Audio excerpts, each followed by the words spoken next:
Hello student, आज की इस नई वीडियो में जो हमारा चल रहा था बीएससी सेकेंड ईयर का फिजिक्स फर्स्ट पेपर या ऑब्जेक्टिव फिजिक्स चैप्टर 5 है प्रकाशिक यंत्रों की विभेदन क्षमता, जिसको इंग्लिश में कहते हैं resolving power of optical instruments. जिसका पार्ट 1 वीडियो यानी एक वीडियो ऑलरेडी चैप्टर 5 का यूट्यूब पर अपलोड है। अगर आपने वो वीडियो नहीं देखा है या इसके पहले के बहुत सारे वीडियो यूट्यूब पर अपलोड हैं, वो सारे वीडियो भी आपने नहीं देखा है, तो उन सभी वीडियो का लिंक आपको इस वीडियो के लास्ट में या डिस्क्रिप्शन बॉक्स में आपको प्लेलिस्ट मिल जाएगा।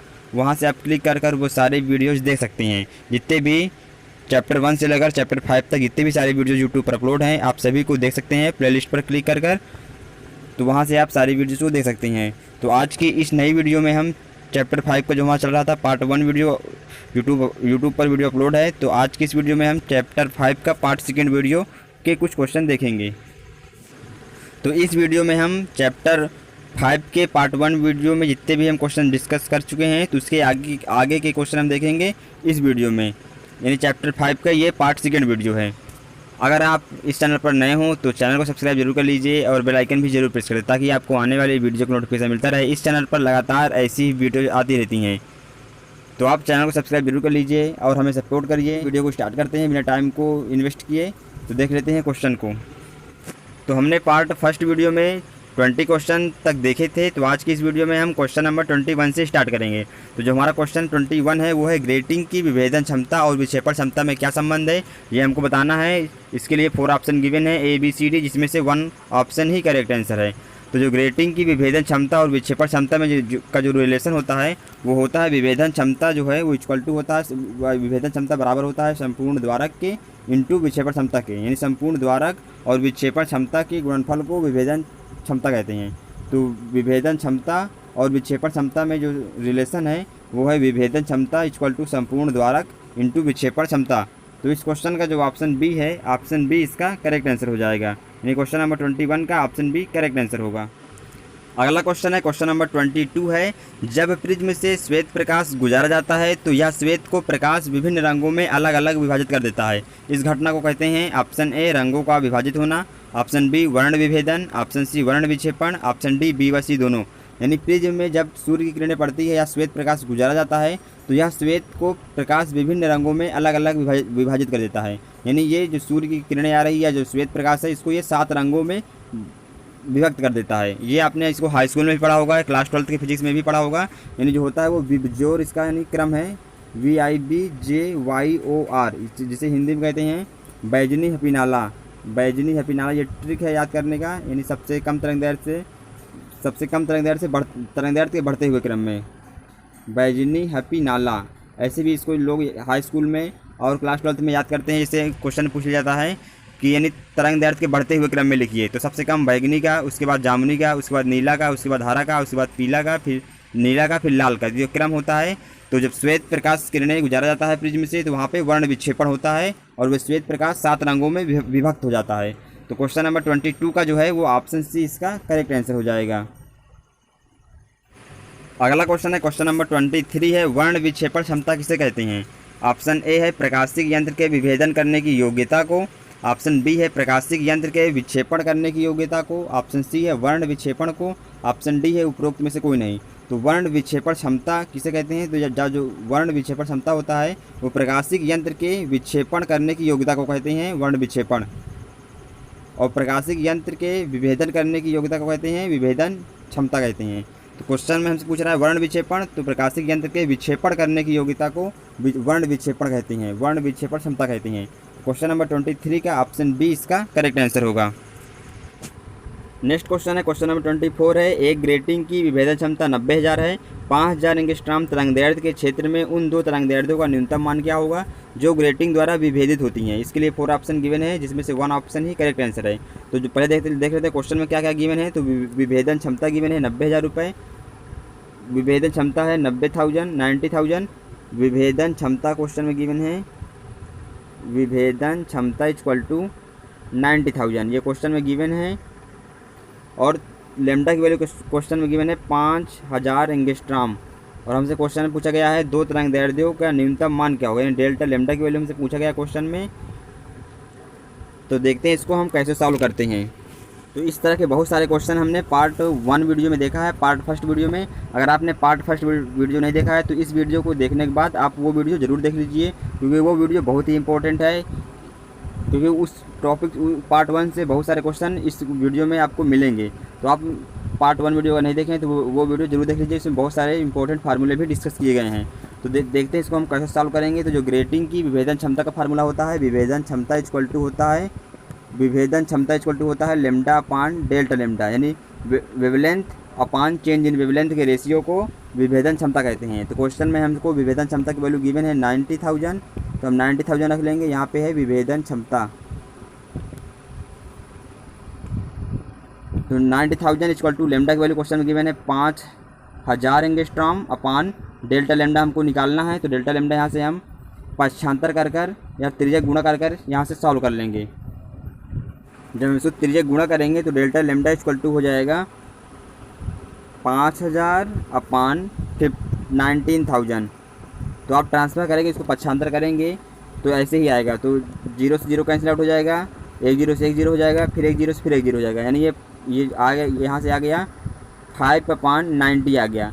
तो जब हम इसको डिवाइड करेंगे तो ये आ जाएगा 0.056 एंगस्ट्रॉम, क्योंकि यहाँ पे जो वेवलेंथ था वो एंगस्ट्रॉम में गिवन था लेमडा की वैल्यू, तो ये भी एंगस्ट्रॉम में ही आएगा।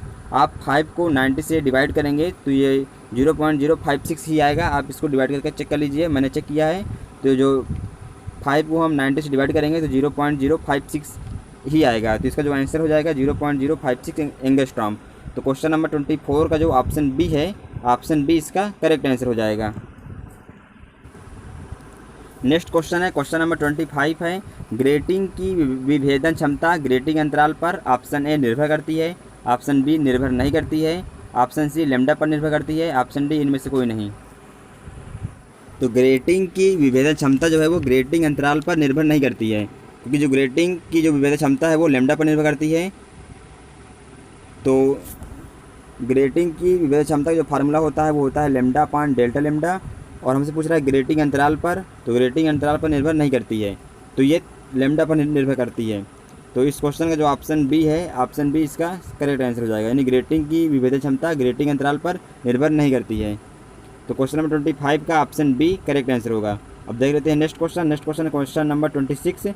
किसी विशेष विवर्तन कोण थीटा के लिए ग्रेटिंग की विभेदन क्षमता उस पर खींची गई रेखाओं की कुल चौड़ाई capital N a plus B के ऑप्शन ए व्युत्क्रमानुपाती होती है, ऑप्शन बी अनुक्रमानुपाती होती है, ऑप्शन सी समानुपाती होती है, ऑप्शन डी बराबर होती है।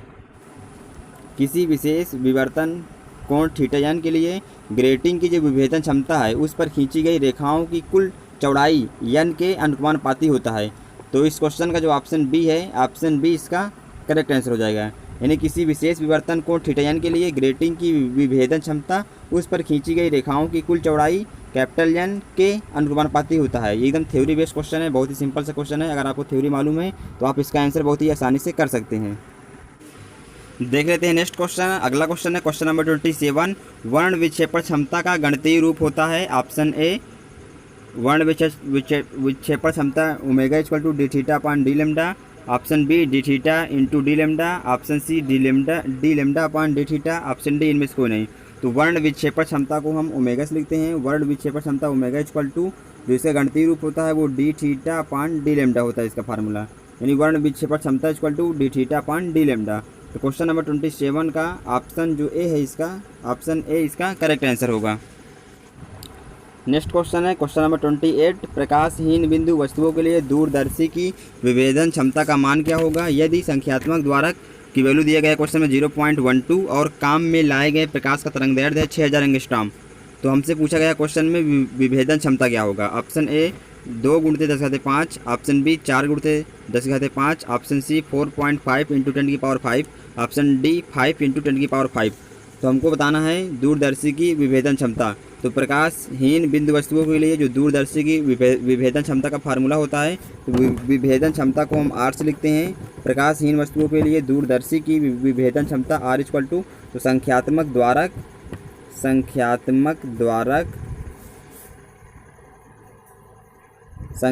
द्वारक अपान 0.5 इंटू लेमडा होता है, जहाँ पे जो लेमडा है वो तरंगदैर्ध्य है और जो आर है वो प्रकाशहीन वस्तुओं के लिए दूरदर्शी की विभेदन क्षमता का फार्मूला है ये। तो इसी फार्मूले में हम लेमडा की वैल्यू पुट कर देंगे और जो संख्यात्मक द्वारा की वैल्यू दिया गया क्वेश्चन में 0.12 और जो वेवलेंथ है 6000 एंगस्ट्रॉम, इसमें वैल्यू पुट कर हम इसको सॉल्व करके आंसर निकाल लेंगे। तो चलिए देखते हैं इसको हम कैसे सॉल्व करेंगे।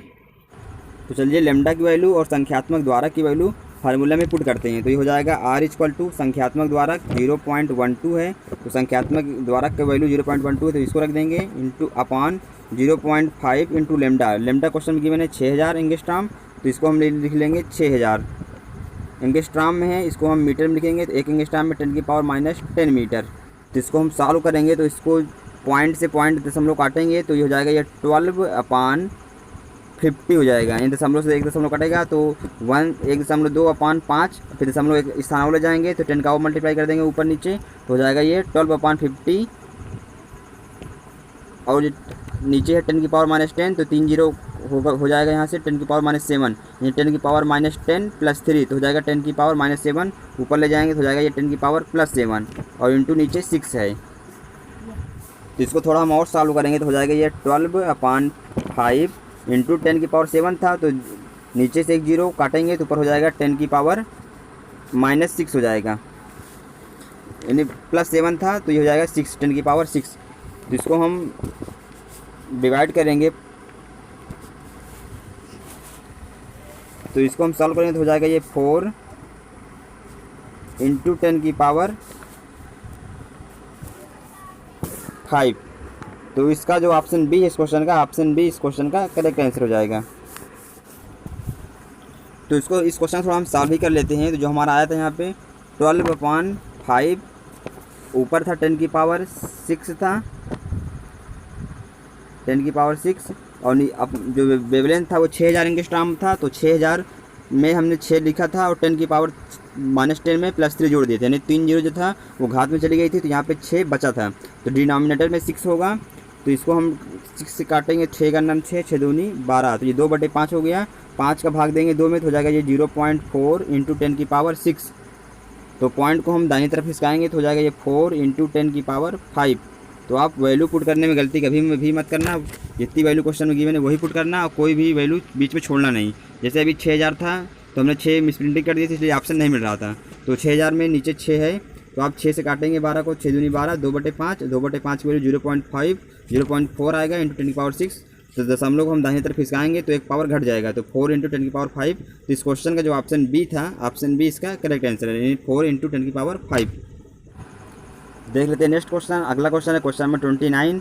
यदि संख्यात्मक द्वारा 0.18 और काम में लाए गए प्रकाश की तरंगदैर्घ्य 3000 एंगस्ट्रॉम है तो प्रकाशहीन बिंदु वस्तुओं के लिए दूरदर्शी की विभेदन क्षमता का मान क्या होगा। अभी यही फार्मूला ऊपर हमने ऊपर वाले क्वेश्चन में लगाया था, सेम क्वेश्चन नीचे भी है, तो वही फार्मूला यहाँ भी हम वैल्यू पुट करेंगे।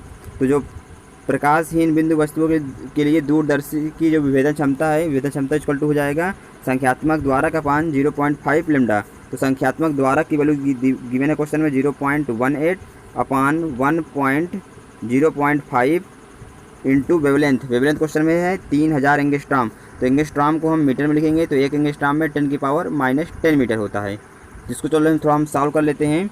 तो ये हो जाएगा 18/5 मल्टीप्लाई बाई 3, यहाँ पे 50 है क्योंकि यहाँ पे दशमलव 2 अंक खिसकाए हैं हम दाहिनी तरफ, तो हो जाएगा ये 18 और दशमलव इधर खिसकाएंगे हम डिनोमिनेटर में, तो 5 के आगे तक ले जाएंगे। 2 अंक खिसकाना है हमको, तो 1 अंक 5 के बाद फिर 1 अंक 0 खिलाकर 2 अंक दोनों तरफ ले जाएंगे, तो हो जाएगा ये 18/50 इंटू 3 और मल्टीप्लाई में यहाँ पे 10⁻−10 था, तो यहाँ पे 3 जीरो थे, 3 जीरो यहाँ से -10 + 3 यानी 10⁻−7 ऊपर ले जाएंगे तो हो जाएगा ये 10⁻+7 हो जाएगा।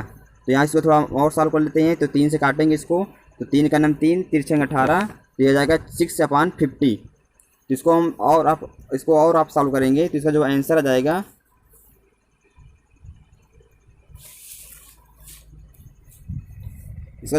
आपको सॉल्व करने पर यह आ जाएगा 12 इंटू 10⁵।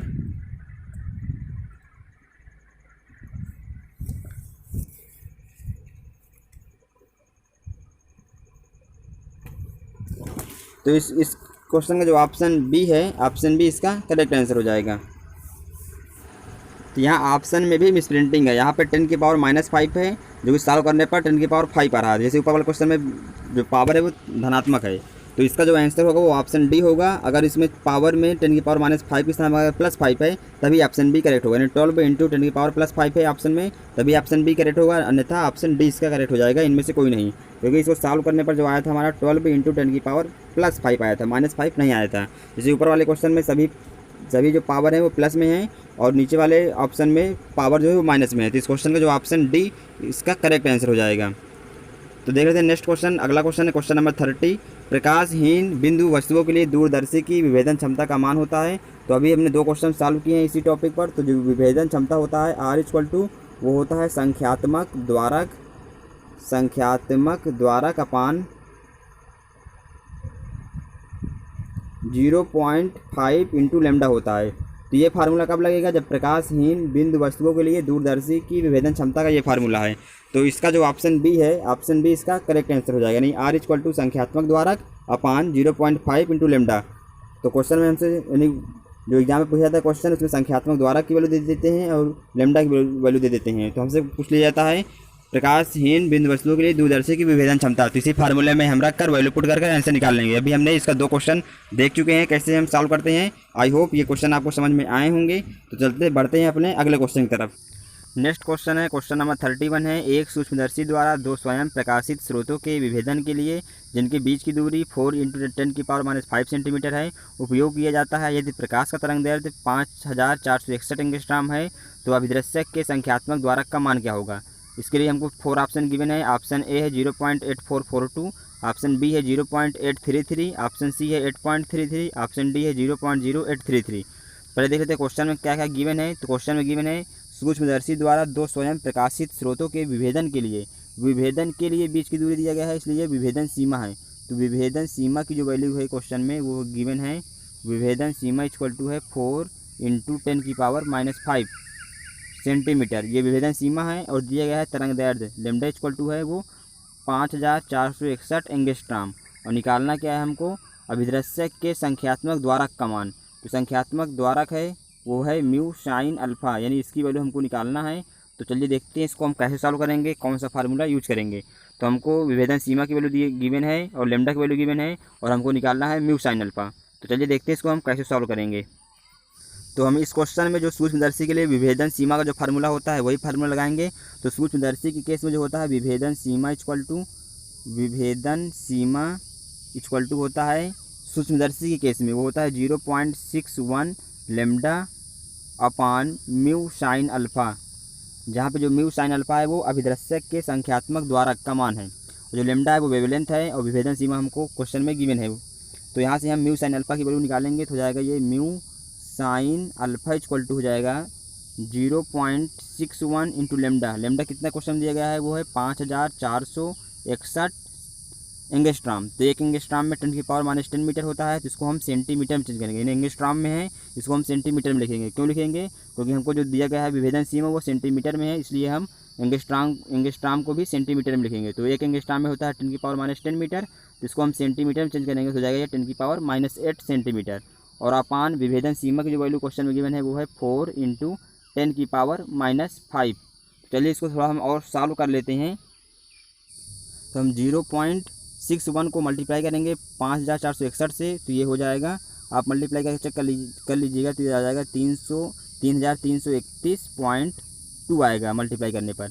यानी 0.61 को मल्टीप्लाई करेंगे 5461 से, तो आ जाएगा ये 3331.2 और अपान में है 4, तो 4 लिख देंगे × 10 की पावर -5। तो इसको हम 3331.2 को 4 से डिवाइड करेंगे तो ये आ जाएगा 832.8, इसके आसपास आएगा या यही वैल्यू आएगा। आप इसको डिवाइड करेंगे, मैंने भी इसको डिवाइड किया है तो इसकी वैल्यू इतना ही आ रहा है × 10 की पावर -5। तो इसको हम ये सेंटीमीटर में आ रहा है, यानी -8 प्लस -5 नीचे था, 4 × 10 की पावर -5 ऊपर ले जाएंगे तो हो जाएगा +5, तो आ जाएगा यहाँ पे 3 हो जाएगा, यानी -8 + 5 तो आ जाएगा यहाँ पे 3। तो दशमलव इसको हम बाईं तरफ ले जाएंगे 3 अंक तक, तो ये हो जाएगा 0.833, क्योंकि 832.8 है, लगभग ये 833 के आसपास ही आएगा। तो 0.833 इसका सेंटीमीटर में इसका ये आंसर हो जाएगा। तो इस क्वेश्चन का जो ऑप्शन बी है, ऑप्शन बी इसका करेक्ट आंसर होगा। नेक्स्ट क्वेश्चन है, क्वेश्चन नंबर 32 है। एक 300 सेंटीमीटर फोकस दूरी तथा 10 सेंटीमीटर व्यास के लेंस द्वारा प्रायः विभेदित दो सितारों के प्रतिबिंबों के बीच की दूरी का मान क्या होगा यदि प्रकाश की तरंग दैर्ध्य 5000 एंगस्ट्रॉम है।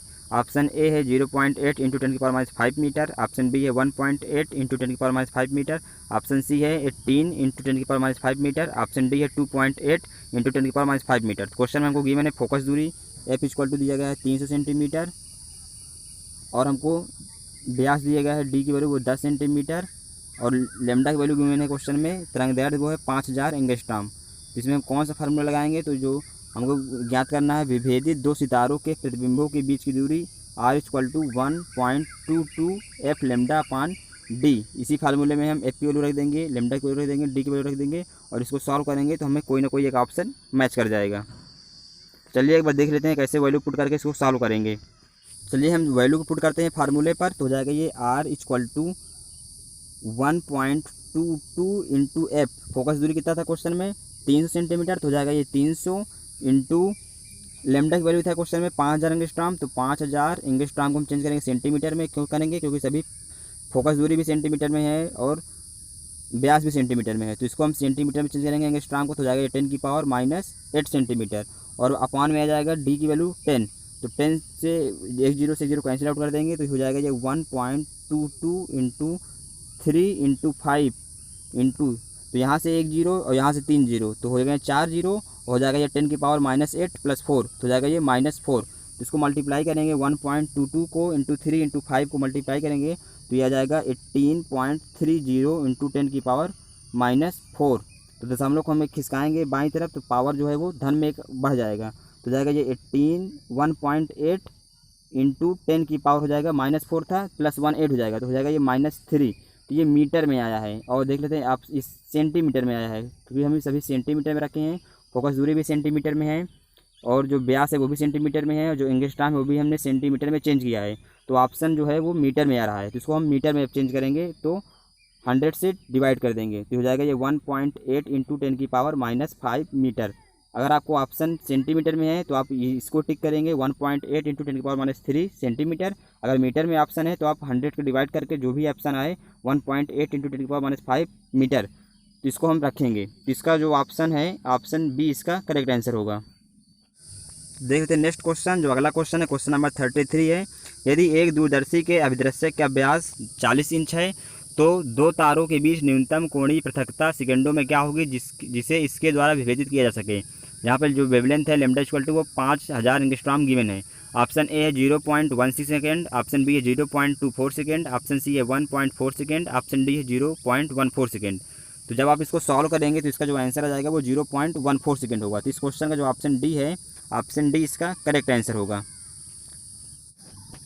अगला क्वेश्चन है क्वेश्चन नंबर 34 है। प्रकाश की तरंगदैर्ध्य लैम्डा कम होने पर विभेदन क्षमता का मान ऑप्शन ए कम होता है, ऑप्शन बी वही रहता है, ऑप्शन सी अधिक होता है, ऑप्शन डी इनमें से कोई नहीं।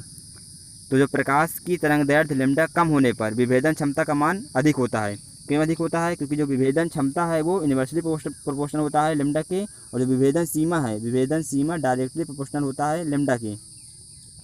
तो अगर लैम्डा बढ़ेगा तो विभेदन सीमा बढ़ेगी, और विभेदन सीमा जो है वो इन्वर्सली प्रोपोर्शनल होती है विभेदन क्षमता की। तो अगर लैम्डा की वैल्यू हम घटाएंगे, लैम्डा की वैल्यू घटाएंगे तो विभेदन सीमा घटेगी और विभेदन क्षमता बढ़ेगी। तो इसका इस क्वेश्चन का जो ऑप्शन सी है ऑप्शन सी इसका करेक्ट आंसर होगा। जो विभेदन सीमा का फार्मूला होता है, विभेदन सीमा इक्वल टू होता है 1.22 लैम्डा अपान डी, ये विभेदन सीमा का फार्मूला है। और जो विभेदन क्षमता होता है, विभेदन क्षमता होता है वो इन्वर्सली प्रोपोर्शनल होता है विभेदन सीमा के, या हो जाएगा डी अपान 1.22 लैम्डा, यानी विभेदन सीमा इन्वर्सली प्रोपोर्शनल है विभेदन क्षमता के।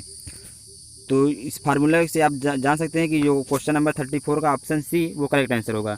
देख लेते हैं अगला क्वेश्चन, क्वेश्चन नंबर 35। विभेदन क्षमता का मान अभिदृश्यक लेंस के व्यास पर ऑप्शन ए निर्भर नहीं करता, ऑप्शन बी निर्भर करता है, ऑप्शन सी बढ़ जाता है, ऑप्शन डी इनमें से कोई नहीं। तो इसका जो करेक्ट आंसर होगा वो ऑप्शन बी है, निर्भर करता है। यानी विभेदन क्षमता का जो मान है वो अभिदृश्यक लेंस के व्यास पर या डी पर निर्भर करता है। अभी हमने फार्मूला देखा था विभेदन सीमा का और विभेदन क्षमता का। तो इस क्वेश्चन का जो ऑप्शन बी है ऑप्शन बी इसका करेक्ट आंसर हो जाएगा।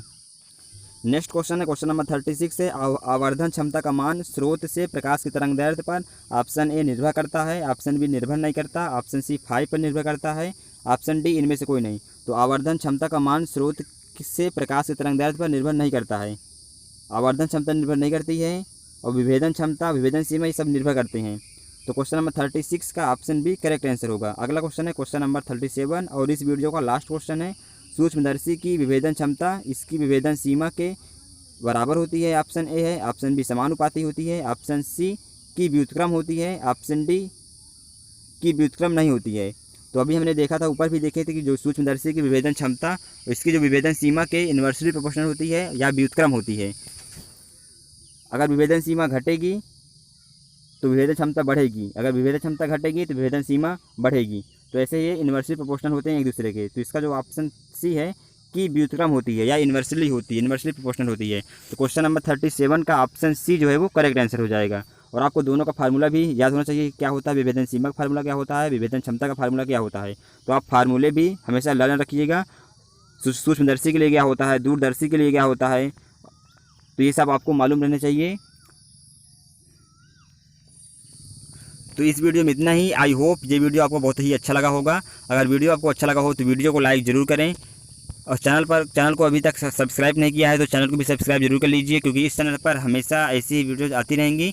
आप चैनल को सब्सक्राइब कर हमें सपोर्ट करिए।